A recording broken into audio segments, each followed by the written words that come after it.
The Hellcat was one of the earliest Stomper designs, coming into production in the latter half of the 4th century BCE, and as such is incredibly prolific.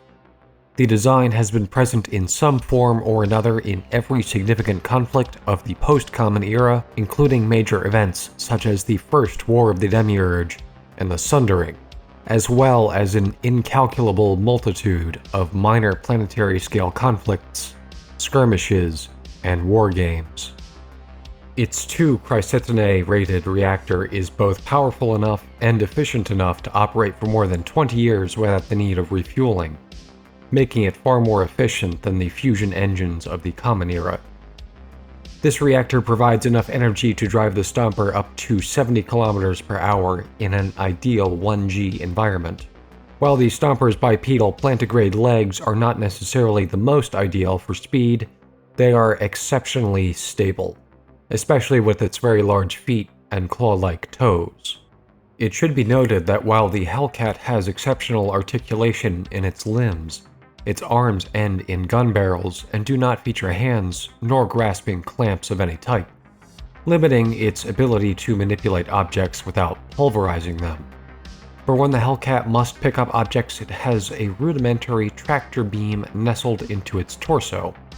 But this is far from ideal, as Stomper-scale tractor beams are quite weak and lack finesse.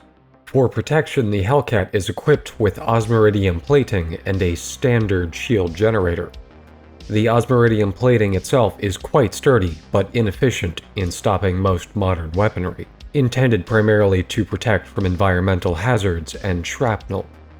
If a breach does occur, a protective gel is sandwiched between 2 layers of osmiridium plating, allowing the Stomper to self-seal any non-catastrophic puncture. While the venting of atmosphere is not a huge concern for the suited-up pilot, it does prevent foreign contaminants from entering via the breach and potentially wreaking havoc on the Stomper's internal workings. When it comes to combat, the Hellcat must rely on the defensive capability of the onboard shield generator to survive any direct fire. Without energy shielding, it's all but a guarantee that the Hellcat would be almost instantly vaporized by the power of modern arms. The Hellcat requires only a single humanoid pilot.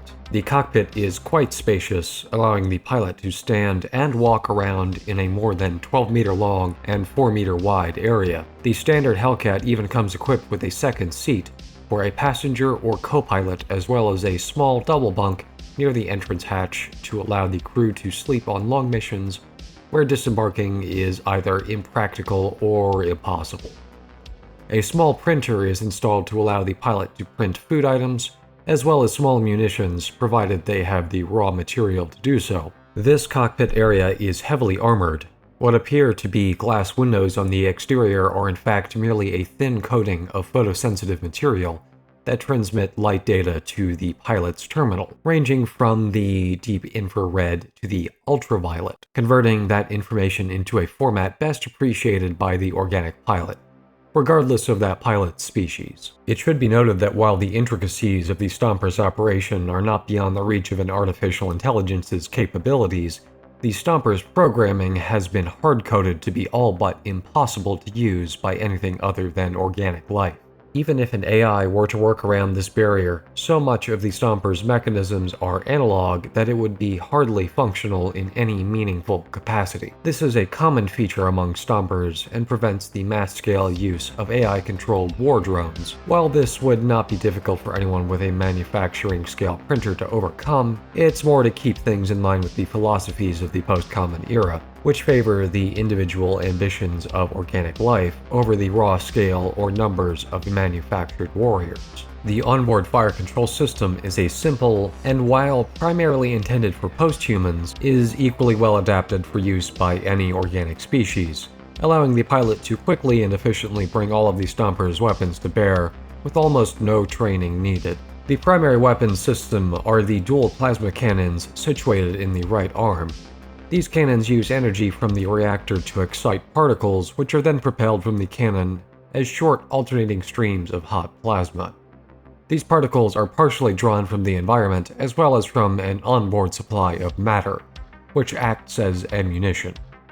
This onboard supply of matter allows the Hellcat to fire its plasma weapons even when in a vacuum, where no environmental matter can be used as ammunition. Due to a unique form of barium plasma coating, the Hellcat's cannons emit a signature green projectile common to most 4th century designs. On the Hellcat's left arm is an archaic heavy rifle, which fires an odd semi-cylindrical steel alloy projectile propelled by a chemical charge. The third weapon system is a simple machine gun nestled into the side of the Stomper's hull. This weapon is normally hidden but can be deployed at a moment's notice.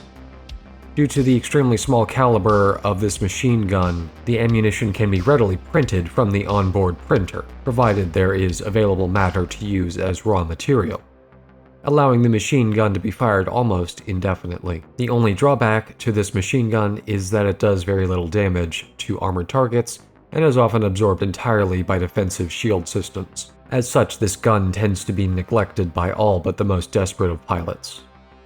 For the fourth and final weapon, the Hellcat carries 6 micro-nuke mortars, which fire in a short arc. This weapon acts as a panic button for the Hellcat, as its ammunition is extremely limited compared to its other armaments, and there is a moderate to high likelihood of the Hellcat incinerating itself with the resultant nuclear splash. Overall, the Hellcat is a very versatile design that can fulfill a multitude of roles while maintaining both longevity and volatility regardless of the situation. Whether you're looking for a well-balanced war machine or your starter home, the Hellcat has you covered. The Hellcat is notably used by the Stoicists due to its balanced attributes aligning nicely with the balanced aspects of their philosophy. Of the Stoicists, the group known as Mercury Squadron were known to primarily utilize Hellcats, though much of these units were destroyed along with the planet of Aurelius during the Salve operation. Due to the less balanced, more aggressive combat philosophies of the acolytes of the Demiurge, it is rarer to see the Hellcat among their number. That just about covers it for the Hellcat. I hope you'll join me next time so you can stay informed on the intricacies of Stomper engineering. Have a good day.